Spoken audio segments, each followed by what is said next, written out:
So page number 300, agriculture income.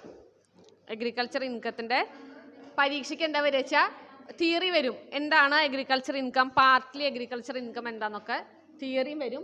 ഒരു 4 മാർക്കിൻ്റെ ചോദ്യം വരും.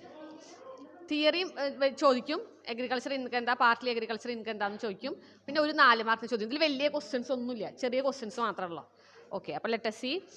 Section 2(1)(a) of Income Tax Act give the meaning of agriculture income as follows. Any rent or revenue derived from land which is situated in India used for agriculture purpose. എന്താണ് agriculture income? അതായത് ഇന്ത്യയിൽ situate ചെയ്തിട്ടുള്ള ഒരു land ആയിരിക്കണം. ആ land agriculture പർപ്പസിനായിരിക്കണം ഉപയോഗിക്കുന്നത്. ആ ലാൻഡിൽ നിന്ന് കിട്ടുന്ന റെൻറ്റോ റവന്യൂ രണ്ടും ആണെങ്കിലും അതെന്താണ് അഗ്രികൾച്ചർ ഇൻകം. അപ്പോൾ ലാൻഡ് ഇന്ത്യയിലായിരിക്കണം, ലാൻഡ് യൂസ് ചെയ്യുന്നത് അഗ്രികൾച്ചർ പർപ്പസിനായിരിക്കണം, അതിൽ നിന്ന് കിട്ടുന്ന റെൻറ്റും റവന്യൂ അഗ്രികൾച്ചർ ഇൻകമാണ്. രണ്ടാമത്തെ, any income derived from land by agricultural operations. അവിടെ കൃഷി നടത്തിയിട്ടുണ്ട്, ആ കൃഷിയിൽ നിന്ന് കിട്ടുന്ന വരുമാനം. Any process which render the produce fit for market by cultivator or receiver of rent in kind. അതായത് ആ സ്ഥലത്ത് കുറച്ച് പ്രോസസ്സൊക്കെ നടന്നു. ആ പ്രോസസ്സ് എന്തിനാണ് നടന്നത്? To make the product fit for market. തേയില അങ്ങനെ കൊടുന്നിട്ട് ഇലയാക്കിയിട്ട് നമ്മൾ കവറിലാക്കി വിൽക്കാറില്ലല്ലോ. അത് കൊടുന്ന് ഫാക്ടറിയിലിട്ട് ഉണക്കി കുറേ പ്രോസസ്സിംഗ് ഒക്കെ കഴിഞ്ഞിട്ടാണ് അത് തേയില ആയിട്ട് നമുക്ക് കിട്ടുക, പൊടിയായിട്ട് കിട്ടുക. അപ്പോൾ അവിടെ എന്താ നടക്കുന്നത്? ഒരുപാട് പ്രോസസ്സും ഓപ്പറേഷനും നടക്കുകയാണ്. അപ്പോൾ അങ്ങനെ നടക്കുന്ന പ്രോസസ്സിനെ, ഏതൊരു പ്രൊഡക്റ്റും മാർക്കറ്റിലേക്ക് വിതരണം ചെയ്യാൻ പാകത്തിനാക്കണ പ്രോസസ്സുകൾ നടന്നിട്ടുണ്ടോ ആ സ്ഥലത്ത്, അതിൽ നിന്ന് കിട്ടണ ഇൻകം അഗ്രികൾച്ചർ ഇൻകമാണ്. Sale of such produce. ആ അഗ്രികൾച്ചർ ഉണ്ടല്ലോ, നമ്മൾ എന്താണോ കൃഷി ചെയ്ത് അത് വിറ്റിട്ട് നമുക്ക് കിട്ടില്ലേ, നെല്ലൊക്കെ വിറ്റിട്ട് കിട്ടുന്ന കാശൊക്കെ ഉണ്ടല്ലോ, അഗ്രികൾച്ചർ ഇൻകമാണ്. Any income of a farmhouse. The above definition of agriculture income gives 6 kind of income. ഈ പറഞ്ഞ കാര്യങ്ങൾ തന്നെയാണ് വീണ്ടും പറയണത്. Rent or revenue derive from land. Explanation ആണ് കേട്ടോ. അപ്പോൾ 4 മാർക്കിൻ്റെ ചോദ്യം ചോദിക്കുകയാണ്, what are the different kinds of agriculture income എന്ന് പറഞ്ഞാൽ മേലത്തെ 3 പോയിന്റ് എഴുതുന്നതിന് പകരം താഴത്തെ 6 പോയിന്റ് വിശദീകരിച്ച് എഴുതാം. When one person allow another person to use his land for agriculture purpose, the farmer gets rent or revenue from the actual user. എനിക്ക് കൃഷി ചെയ്യാൻ താല്പര്യമില്ല, പക്ഷെ ഞാൻ വേറൊരാൾക്ക് കൃഷി ചെയ്യാൻ എൻ്റെ ഭൂമി കൊടുക്കുകയാണ്. അയാളത് എന്തിനു ഉപയോഗിക്കണം? കൃഷിക്കായിട്ട് ഉപയോഗിക്കണം. അപ്പോൾ അങ്ങനെ എനിക്ക് കിട്ടുന്ന റെൻറ്റും ഞാൻ അഗ്രികൾച്ചർ ഇൻകമായിട്ട് കണക്കാക്കിയാൽ മതി. അവിടെ ഹൗസ് പ്രോപ്പർട്ടി ഇല്ല, അപ്പോൾ അത് ഹൗസ് പ്രോപ്പർട്ടി ഇൻകമല്ല. അപ്പോൾ ആ റെൻറ്റ് എന്താ? അഗ്രികൾച്ചർ ഇൻകമാണ്. രണ്ടാമത്തെ, income from agriculture operation. Tilling, watering, sowing of seed, planting, manuring, harvesting of crop. ഇതൊക്കെ എന്താണ്? അഗ്രികൾച്ചർ ഓപ്പറേഷനാണ്. Any income derived from the above agriculture operation is treated as agriculture income. ഈ പറഞ്ഞ ഓപ്പറേഷൻസ് ഒക്കെ എന്താണ്? അതും എന്താണ്? അഗ്രികൾച്ചർ ഇൻകമാണ്. Income from making the product fit for use. The income from any process employed by cultivator to make the agriculture product marketable is also treated as agriculture income. Husking and drying of coconut to make copra. അല്ലേ, തേങ്ങയാണ് എൻ്റെ കൃഷി. അപ്പോൾ തേങ്ങ വെട്ടിക്കൊടുന്ന് ഞാനത് പൊളിച്ച് വെള്ളമൊക്കെ കളഞ്ഞ് ഉണക്കി കൊപ്പറ എടുത്ത് പിന്നെയും കുറേ ദിവസമൊക്കെ ഉണക്കിയിട്ട് ഞാൻ എന്ത് ചെയ്യും? അപ്പോൾ ആ പ്രോസസ്സൊക്കെ എന്ത് തന്നെയാണ്? അതിൽ നിന്ന് കിട്ടുന്നതും അഗ്രികൾച്ചർ ഇൻകമാണ്. സെയിൽ ഓഫ് പ്രൊഡക്റ്റ് നമുക്കറിയാൻ എന്താണ്? Income from farm house. ഈ താഴെ പറയുന്ന കണ്ടീഷൻസ് ഒക്കെ സാറ്റിസ്ഫൈ ചെയ്താലുള്ളത് ഫാം ഹൗസിൻ്റെ ഇൻകമായിട്ട് ട്രീറ്റ് ചെയ്യുക, അഗ്രികൾച്ചർ ഇൻകം ആവുക. The building is owned and occupied by the cultivator or receiver of rent in kind or revenue of any such land. അപ്പോൾ എന്താണ്? ആ ബിൽഡിംഗ് ആരെയായിരിക്കണം? ഫാം ഹൗസിൽ നിന്ന് കിട്ടുന്ന ഇൻകം എൻ്റെ റെൻ്റാന്ന് പറഞ്ഞു, അഗ്രികൾച്ചർ ഇൻകം പറഞ്ഞു. അപ്പോൾ ആ ബിൽഡിങ് എൻ്റെ തന്നെ ആയിരിക്കണം, ഞാൻ ഓക്യുപ്പൈ ചെയ്യണ ഞാൻ ഓൺ ചെയ്യണ ബിൽഡിംഗ് ആയിരിക്കണം. It is situated on or in the immediate vicinity of the agriculture land. Farm house, എനിക്ക് എൻ്റെ ഫാം ഗുരുവായൂരാണ്, എന്നിട്ട് എനിക്ക് ഇടുക്കിയിലൊരു ഫാം ഹൗസ് ഉണ്ട് പറഞ്ഞാൽ ആരും സമ്മതിക്കില്ല. എൻ്റെ ഇമ്മീഡിയറ്റ് വിസിനിറ്റി, ഇതിൻ്റെ തൊട്ടടുത്ത് തന്നെ ആയിരിക്കണം അല്ലേ എന്തുണ്ടാവുന്നുണ്ട്? ഫാം ഹൗസ് ഒക്കെ ഉണ്ടാവുന്നത്. സിനിമയിലൊക്കെ കാണാറില്ലേ? വലിയൊരു ഇത് അതിനോട് അനുബന്ധമായിട്ടൊരു കെട്ടിടം ഉണ്ടായിരിക്കണം. The building is used as dwelling house or a storehouse or an outhouse by the cultivator or receiver of rent in kind. എന്തിനാ ബിൽഡിംഗ് ഉപയോഗിക്കുന്നത്? അവിടെ വാടകയ്ക്ക് ആൾക്കാർക്ക് താമസിക്കാൻ കൊടുക്കാനല്ല, ഈ കൃഷി സാധനങ്ങളൊക്കെ സൂക്ഷിക്കാനും സ്റ്റോറേജിനും വെയർ ഹൗസ് ആയിട്ടാണ് ആ കെട്ടിടം ഉപയോഗിക്കേണ്ടത്. Land is either assessed to land revenue in India or subject to a local rate assessed or collected by the officers of government. Land revenue പ്രകാരം ആ ലാൻഡ് അസസ് ചെയ്തിട്ടുള്ള ഒരു ഭൂമിയായിരിക്കണം. ഓക്കെ, നിങ്ങൾ കൊടുക്കില്ലേ, ഭൂനികുതി കൊടുക്കില്ലേ, നിങ്ങൾ കെട്ടിട നികുതിയൊക്കെ ആർക്കറിയാം, ഏപ്രിൽ മാസം അച്ഛനമ്മയ്ക്ക് ഓടുണ്ടാവും നികുതി അടയ്ക്കാൻ. അപ്പോൾ അതറിയാം. അപ്പോൾ എല്ലാ കൊല്ലം നമ്മൾ കെട്ടിടത്തിൻ്റെ നികുതിയും കൊടുക്കണം, ഭൂമിയുടെ നികുതിയും കൊടുക്കണം. അപ്പോൾ അങ്ങനെ അസസ് ചെയ്തിട്ടുള്ള ലാൻഡ് ആയിരിക്കണം. If land or local tax is not payable on such land, the land is situated outside urban area. അതായത് ലാൻഡ് റവന്യൂ കൊടുക്കുന്നത് നിർബന്ധമാണ്. എന്നാൽ മാത്രമേ എന്താവുള്ളൂ, അതും അതിനോട് അനുബന്ധമായിട്ടുള്ള വീടല്ല ഹൗസും ഫാം ഹൗസായിട്ട് ട്രീറ്റ് ചെയ്യല്ലോ. Income from saplings or seedlings അല്ലേ, നിങ്ങൾക്ക് ചെറിയ തൈകളൊക്കെ നിങ്ങൾ മുളപ്പിച്ചു, വിത്തുകളൊക്കെ ഉണ്ടാവും, അതൊക്കെ നഴ്സറിയിലുണ്ടാവും.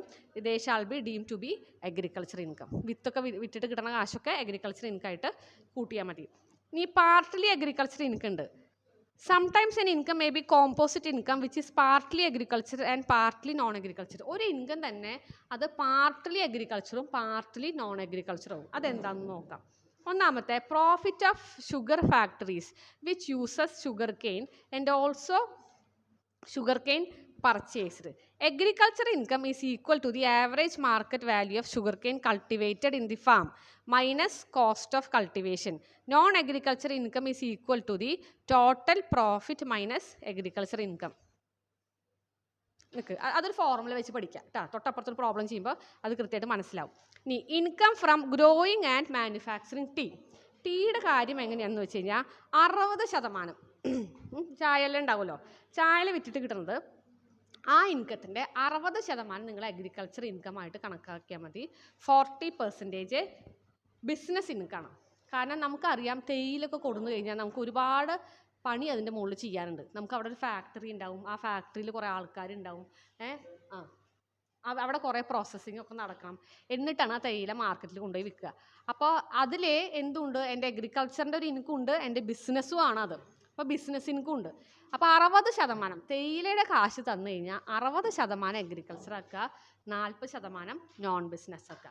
ഈ പെർസെൻറ്റേജ് കാണാണ്ട് പഠിച്ചോളൂ. ടി കാണാണ്ട് പഠിക്കുക. ഈ പെർസെൻറ്റേജ് ടി എന്ന് പറഞ്ഞാൽ 60 അഗ്രികൾച്ചർ ഇൻകം, 40 ബിസിനസ് ഇൻകം. അടുത്തത് income from growing and manufacturing of centrifuged latex. 65% agriculture income, 35 business income. Latex ആണെങ്കിൽ 65 അഗ്രികൾച്ചറായി. നേരത്തെ 60 അല്ലായിരുന്നു, അപ്പോൾ ഇവിടെ പെർസെൻറ്റേജ് മാറി, ഇത് 65ഉം 35ഉം ആയി. കോഫി ആണെങ്കിൽ 75 അഗ്രികൾച്ചറും 25 ബിസിനസ് ഇൻകമായി. Okay, income from coffee grown, cured, roasted and grounded. ആ സിറ്റുവേഷനിൽ 60 അഗ്രികൾച്ചറും 40 ബിസിനസ്സും. മാനുഫാക്ചറിങ് ഓഫ് കോഫി, ഇനി കോഫി കൊടുന്നിട്ട് ക്യൂർ ചെയ്ത് റോസ്റ്റ് ചെയ്ത് ഗ്രൗണ്ട് ചെയ്ത് അങ്ങനെയൊക്കെ പറയാം. അങ്ങനെ പ്രത്യേകം പറയുകയാണെങ്കിൽ മാത്രം 60ഉം 40ഉം എടുക്കുക. വെറും കോഫി എന്ന് പറഞ്ഞാൽ 75ഉം 75 അല്ല, 75ഉം 25ഉം. അപ്പോൾ ഈ പെർസെൻറ്റേജ് കാണാണ്ട് പഠിക്കാം. ഇനിയാണ് നമ്മൾ ഷുഗറിൻ്റെ കാര്യം പഠിക്കാൻ പോകുന്നത്. നേരത്തെ ഷുഗറിൻ്റെ കാര്യം പറഞ്ഞില്ലേ, sugar factory processed 60,000 quintals of sugarcane during the previous year, out of which 10,000 quintals of sugarcane was produced on its own farm at a cost of 6 lakh, and the balance was purchased from market at a cost of 82 per quintal. During the previous year, the factory earned a total profit of 8,76,000. Compute agriculture income and non-agriculture income. ഇങ്ങനെ തന്നിട്ടുണ്ടെങ്കിൽ നമ്മൾ എന്താ ചെയ്യേണ്ടത് വെച്ചെങ്കിൽ, market value of the sugar grown in the farm, എത്ര ഈ sugar കെയിൻ്റെ അന്നത്തെ fair market value എന്താണോ അതിന്ന് cost of sugar cane minus ചെയ്താൽ കിട്ടുന്നതാണ് അഗ്രികൾച്ചർ ഇൻകം. മാർക്കറ്റിൽ ഷുഗർ കെയിന് എത്ര രൂപയാണ്? 82 രൂപയാണ് ക്വിൻ്റലിന്. ഓക്കെ, അപ്പോൾ എത്ര രൂപയാണ് ഷുഗർ കെയിൻ അവരുടെ ഫാമിൽ, സ്വന്തം ഫാമിൽ ഉണ്ടാക്കിയത്? എത്രയാണ്? 10,000 ക്വിൻ്റലാണ് ഷുഗർ കെയിൻ അവർ സ്വന്തം ഫാമിൽ നിന്ന് ഉണ്ടാക്കിയേക്കണത്. 60,000 മൊത്തം അവർ എന്ത് ചെയ്തിട്ടുണ്ട്? മൊത്തം അവർ പ്രോസസ്സ് ചെയ്തിട്ടുണ്ട്. അതിൽ 10,000 മാത്രമേ എന്തുള്ളൂ? സ്വന്തം ഫാമിലത്തുള്ളൂ. അപ്പോൾ 10,000 × 82 8,20,000. അതിൻ്റെ കോസ്റ്റ് എത്രയാണ്? അതിന് എത്ര രൂപ ചിലവായി അവർക്ക് ഉണ്ടാക്കാൻ? 6 ലക്ഷം രൂപ ചിലവായി. അപ്പോൾ market value of sugar cane grown in farm, സ്വന്തം ഫാമിൽ ഉണ്ടാക്കിയ ഷുഗർ കെയിൻ്റെ മാർക്കറ്റ് വാല്യൂ 8,20,000, അതിന് വന്ന അവർക്ക് കോസ്റ്റ് 6 ലക്ഷം രൂപ. ഇത് രണ്ടും മൈനസ് ചെയ്യുമ്പോൾ കിട്ടുന്നതാണ് അവരെ അഗ്രികൾച്ചർ ഇൻകം 2,20,000. ഇനി മൊത്തം ഷുഗർ കെയിൻ, ഈ 60 ക്വിൻ്റൽ ഷുഗർ കെയിനും വിറ്റപ്പോൾ അവർക്ക് കിട്ടിയ പ്രോഫിറ്റാണ് 8,76,000.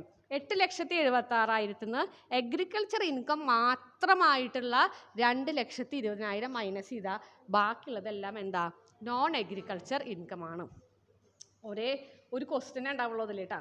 ഈ ഒരൊറ്റ ക്വസ്റ്റ്യൻ ഉള്ള ഷുഗർ കെയിൻ്റെ വലിയ ഇമ്പോർട്ടൻ്റ് ഒന്നല്ല, എന്നാലും ജസ്റ്റ് പഠിക്കാൻ മാത്രം. ഇനി ആ പേജ് പിന്നിലേക്ക് മറിച്ചേ. ഇനി നമുക്ക് ആ തിയറി എന്താണെന്ന് നോക്കാം. Profit of sugar factories which use sugarcane cultivated and sugarcane purchased. In this case, agriculture income is equal to the average market value of sugarcane cultivated in the farm minus cost of cultivation. Non-agriculture income is equal to total profit minus agriculture income. ഇപ്പോൾ clear ആയോ? Clear ആയില്ലേ? ഒരേ ഒരു ക്വസ്റ്റ്യനേ ഉള്ളൂ. ഇനി അടുത്തത്, Western Producers Limited is engaged in cultivating rubber and manufacturing rubber products from latex produced in own farm. During the previous year, company earned a profit of 14 lakh. ലേറ്റക്സിൻ്റെ agriculture ഇൻകത്തിൻ്റെ പെർസെൻറ്റേജ് എത്രയാ? 60, 65, 65. എത്ര പ്രോഫിറ്റ് ഉണ്ടാക്കിയാലും അതിൻ്റെ 65 അഗ്രികൾച്ചറും 35 നോൺ അഗ്രികൾച്ചറും. അപ്പോൾ എന്താ ചെയ്യേണ്ടത്? 14 lakh into 65/100 is equal to agriculture income. മനസ്സിലായോ? അവിടെ ക്ലിയർ ആയിട്ട് എഴുതാം. 14 ലക്ഷം ഇൻറ്റു 65/100. പിന്നെ 14 ലക്ഷം ഇൻറ്റു 35/100 ബിസിനസ് ഇൻകം.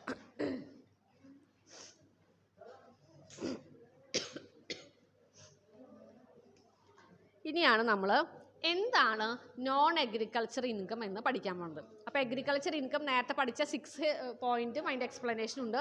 ഇനി നോൺ അഗ്രികൾച്ചർ പഠിക്കാം. Income from market, income from mine quarry, land used for storing agriculture produce. വെറുതെ അഗ്രികൾച്ചർ പ്രൊഡ്യൂസ് സ്റ്റോർ ചെയ്യുകയാണെങ്കിൽ നോൺ അഗ്രികൾച്ചർ ആയിട്ട് കൂട്ടണം. Supply of water for irrigation purpose.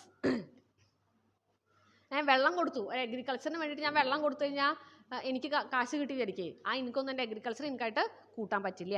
Income from fisheries, then self grown grass, trees or bamboo, പുല്ലിൻ്റെ ഒന്നും. Sale of earth for brick making. നമ്മൾ കല്ല് വെട്ടാൻ കൊടുക്കില്ലേ, ചുവന്ന കല്ലൊക്കെ ഉണ്ടെങ്കിൽ എന്താ ഇനി പറയാടോ? ചെങ്കല്ല്. നമ്മൾ ഭിത്തി കെട്ടണത് വെട്ടുകല്ല്. വെട്ടുകല്ല് എന്നുള്ളത് ലോക്കൽ ഭാഷയോടെ യൂസ് ചെയ്യുക. അപ്പോൾ വെട്ടുകല്ലൊക്കെ നമ്മുടെ പറമ്പിൽ വെട്ടുകല്ല് കണ്ടെത്തി കഴിഞ്ഞാൽ നെക്സ്റ്റ് നോക്ക്, remuneration received as A manager of a farm. Okay, നമ്മൾ ഫാമിൽ ഒരു മാനേജറെ വെച്ച് കഴിഞ്ഞാൽ അയാളുടെ റെമ്യൂണറേഷൻ എന്താ? അയാൾ അഗ്രികൾച്ചർ ഇൻകം ഒന്നല്ല, അയാൾക്കത് അഗ്രികൾച്ചർ ഇൻകം നമുക്കറിയാം ടാക്സ് കൊടുക്കണ്ടെന്ന്. അപ്പോൾ അയാളത് അഗ്രികൾച്ചർ ഇൻകമായി കണക്കാക്കിയിട്ട് അയാൾക്ക് ടാക്സ് കൊടുക്കാണ്ടിരിക്കാൻ പറ്റില്ല. Okay, dividend from A company engaged in agriculture. ഒരു കമ്പനി എന്ത് ചെയ്യുന്നുണ്ട്? അഗ്രികൾച്ചറിൽ വളരെ സജീവമാണ്. ആ കമ്പനി കൊടുക്കുന്ന ഡിവിഡൻഡ് ആൾക്കാരെ അഗ്രികൾച്ചർ ഇൻകം ആയിട്ടൊന്നും കണക്കാക്കാൻ പറ്റില്ല. ഇന്ത്യൻ കമ്പനിയുടെ ഡിവിഡൻഡ് ആണെങ്കിൽ എന്താണ്? ടാക്സ് കൊടുക്കണ്ട, അത്രയേ ഉള്ളൂ. പക്ഷെ അത് അഗ്രികൾച്ചർ ഇൻകം എന്നുള്ള ഹെഡിൽ കാണിക്കാൻ പറ്റില്ല. Income of A buyer of A ripe crop. അയാൾ കൃഷിയൊന്നും ചെയ്യുന്നില്ല, നെല്ല് നല്ലോണം വിളഞ്ഞിട്ട് അവിടെ പാടത്ത് നിൽക്കുന്നുണ്ട്. ആ നെല്ല് ഇയാൾ മേടിച്ചിട്ട് കൊണ്ടുപോവാണ്, അയാൾക്ക് അതിന് കിട്ടുന്ന ഇൻകം. അയാൾ അഗ്രികൾച്ചർ ഒന്നും ചെയ്തിട്ടില്ല, അപ്പോൾ അയാൾക്കത് അഗ്രികൾച്ചർ ഇൻകമായിട്ട് കാണിക്കാൻ പറ്റുമോ? അയാളത് മേടിക്കുന്ന അയാളുടെ ബിസിനസ്സിനും അയാൾക്ക് വിറ്റിട്ട് പ്രോഫിറ്റ് കിട്ടാനുമാണ്. Okay, income from poultry farming, dairy farming, interest on arrears of rent of agriculture land. കുറേ പണ്ടത്തെ അരിയറൊക്കെ കിട്ടിക്കഴിഞ്ഞാൽ അഗ്രികൾച്ചർ ഇൻകമായിട്ട് കണക്കാക്കാൻ പറ്റില്ല. ഇതൊക്കെ എന്താണ്? Non agriculture income. Mr. Fernandez has an estate in Kottayam. He derives the following income during the previous year. എന്തൊക്കെ ആയിട്ടുണ്ട് നോക്കൂ. Cultivation and manufacture of coffee, manufacture of rubber, manufacture of tea, sale of plants in nursery. അപ്പോൾ ഇതിലെ compute his business income എന്നാണ് ചോദിച്ചിരിക്കുന്നത്. ചോദ്യം 2 തരത്തിൽ അവർക്ക് ചോദിക്കാം. അഗ്രികൾച്ചർ ഇൻകം എന്ന് പറഞ്ഞാൽ 65 ആണോ 60 ആണോ 75 ആണോ ആ അഗ്രികൾച്ചർ ഇൻകത്തിൻ്റെ പെർസെൻറ്റേജ് മാത്രം എടുക്കുക, കൂട്ടുക. ബിസിനസ് ഇൻകം ചോദിച്ചാൽ എന്ത് ചെയ്യണം? അതിൻ്റെ അപ്പുറത്തെ പാർട്ട് 65% അഗ്രികൾച്ചർ ആണെങ്കിൽ അതിൻ്റെ 35 നോൺ അഗ്രികൾച്ചർ ആവും. അപ്പോൾ ഇവിടെ എന്ത് ചെയ്യണം? എല്ലാത്തിൻ്റെയും നോൺ അഗ്രികൾച്ചറിൻ്റെ പെർസെൻറ്റേജ് എത്രയാണോ അത് എഴുതുക ഓരോ ഹെഡിന് താഴെ. കോഫിക്ക് നമുക്കറിയാം ഒന്നും പറഞ്ഞിട്ടില്ലെങ്കിൽ നമ്മൾ എന്ത് ചെയ്യണം? 75ഉം 25ആണ്. അപ്പോൾ 25ആണ് ബിസിനസ് ഇൻകം. അപ്പം 3,50,000ൻ്റെ 25%. അവിടെ 3 × 3,50,000 എഴുതുക. അതാണ് 87,500. റബ്ബർ ആണെങ്കിൽ നമുക്കറിയാം 65ഉം ലേറ്റക്സ് പറഞ്ഞു കേട്ടോ, 65, 35.